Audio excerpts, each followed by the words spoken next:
मेरा नाम डॉक्टर रुचिका टंडन है। मैं एक न्यूरोलॉजिस्ट हूँ और हाल फिलहाल मेरे साथ एक साइबर फ्रॉड हुआ है।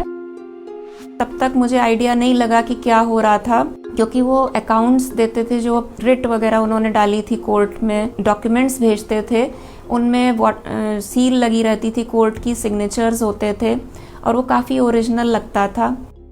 और जब ये सारा पैसा around between 2 to 3 crore transfer हो गया उनका अकाउंट में, तब फिर उन्होंने कहा कि हम बेल दे सकते हैं, तो आप ड्यूटी पर अब जा सकते हो।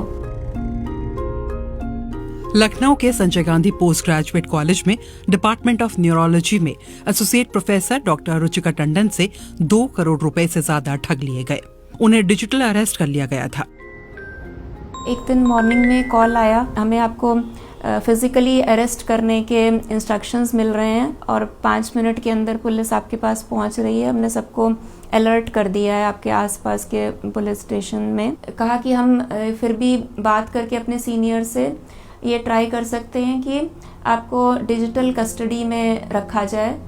डॉक्टर रुचिका से कहा गया कि उनके खाते से रकम नरेश गोयल के खाते में गई, जिसे मनी लॉन्ड्रिंग और तस्करी में इस्तेमाल किया गया है। कुछ ऐसा माहौल बनाया गया कि ना चाहते हुए भी उन्हें इस पूरी कहानी पर यकीन आने लगा।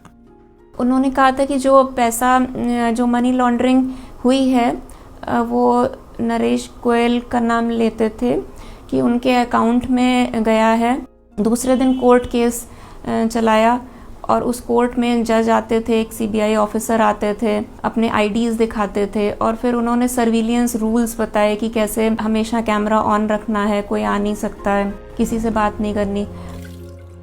जो फैमिली के अकाउंट्स थे, फंड्स वगैरह, जो इन्वेस्टमेंट्स थे, एफडीज थी, जिस तरीके की भी सेविंग्स थी, पॉलिसीज़ थी, वो उन्होंने कहा कि उसको ब्रेक करना है। अराउंड 1 वीक में मैंने वो अलग अलग अकाउंट्स में पैसा ट्रांसफ़र किया।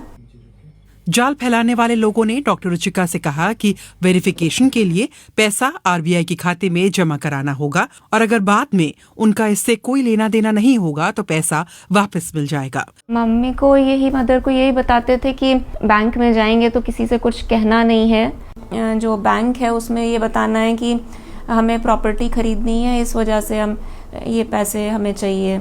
और ये भी इंस्ट्रक्शंस देते थे कि अगर ज़्यादा बैंक वाले ज़्यादा कुछ पूछते हैं तो आपको उनको बोलो कि this is none of their business. Ruchika Tandon को करीब 7 दिनों तक डिजिटल अरेस्ट किया गया और सर्विलांस के कानून बताकर फंसाए